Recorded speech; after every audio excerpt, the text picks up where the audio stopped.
बिस्मिल्लाहिर्रहमानिर्रहीम। अस्सलाम वालेकुम वरहमतुल्लाहि वबरकातुहू। नाज़रीन, आज का हमारा जो मौजू है वो ये है कि जिन्नात घरों में किस मकामात पर रहते हैं और कौन से ऐसे मकामात हैं जहाँ पर अगर हम हिफाजत करें तो जिन्नात से बचा जा सकता है। बाज़ रिवायात में कहा जाता है कि ये जिन्नात जो होते हैं ये घरों में अक्सर जो है ऐसे मकामात पर रहते हैं जहाँ पर सफाई सुथराई का ख्याल नहीं रखा जाता।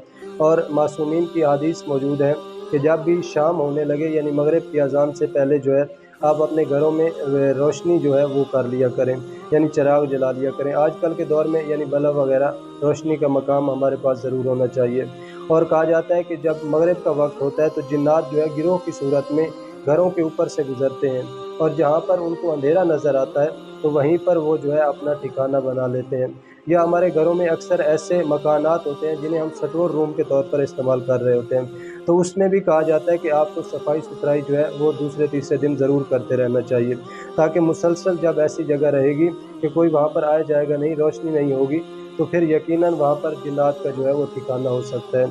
इसके बाद अगर आप देखें तो घरों में कहा जाता है कि मासूम फरमाते हैं कि अगर आप घरों में बकरियों के बच्चे पालते हैं तो फिर जिन्नात जो है वो बकरियों के बच्चों से खेलते हैं और आपके अपने बच्चे जो हैं वो जिन्नात से महफूज रहते हैं। यानी ऐसी चीज़ भी घर में रखना एक वैसे निजात हो सकता है। दूसरा अगर आप देखें तो उसमें कहा जाता है कि जब शाम का वक्त होता है तो जिन्नात जो है वो घरों में जो दरख्त वगैरह होते हैं वहाँ पर आकर ठिकाना कर लेते हैं।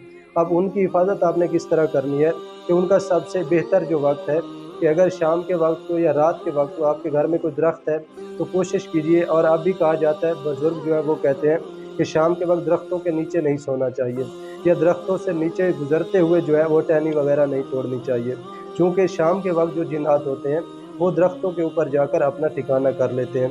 और जब आप वहाँ पर जाते हैं तो फिर यकीनन टहनी वगैरह तोड़ते हैं, यहाँ से गुजरते हैं, तो अगर बच्चे जाते हैं तो वो वहाँ पर नुकसान करते हैं। और ज़्यादातर ये कहा जाता है कि जब शाम का वक्त हो जाए तो उसके बाद दरख्तों के नीचे बैठकर जो है पेशाब वगैरह नहीं करना चाहिए। यानी बच्चे वगैरह अगर जाकर वहाँ करते हैं या रास्ते से आप गुज़र रहे हैं तो वहाँ पर गुज़रते हुए अगर किसी ऐसे दरख्त के करीब आप चले जाएँ, वहाँ पर अगर आप तहारत वगैरह करते हैं तो फिर भी वो आपको नुकसान पहुँचाते हैं और वो ये कहते हैं कि आपने हमारे घर में जो है वो नुकसान किया है।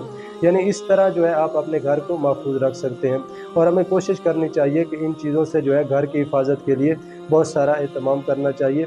और बाज़ जगह ऐसी भी होती हैं कि जहाँ पर कुछ चीज़ें हमें ऐसे नज़र ही आती हैं, यानी उनमें हकीकत नहीं होती।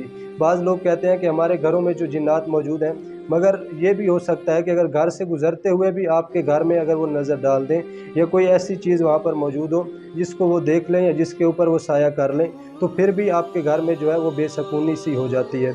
यानी उसके लिए बेहतर है कि घर में हमें जो है ज़िक्र अहले बैत अलैहिमुस्सलाम, ज़िक्र खुदा और कुरान की तिलावत वगैरह करना ज़रूरी है, ताकि हम अपने घरों की हिफाजत कर सकें। इसके अलावा सदक़ात जो हैं वो हमें मुसलसल देते रहना चाहिए, ताकि हमारे घरों की जो है वो हिफाजत होती रहे। वस्सलाम।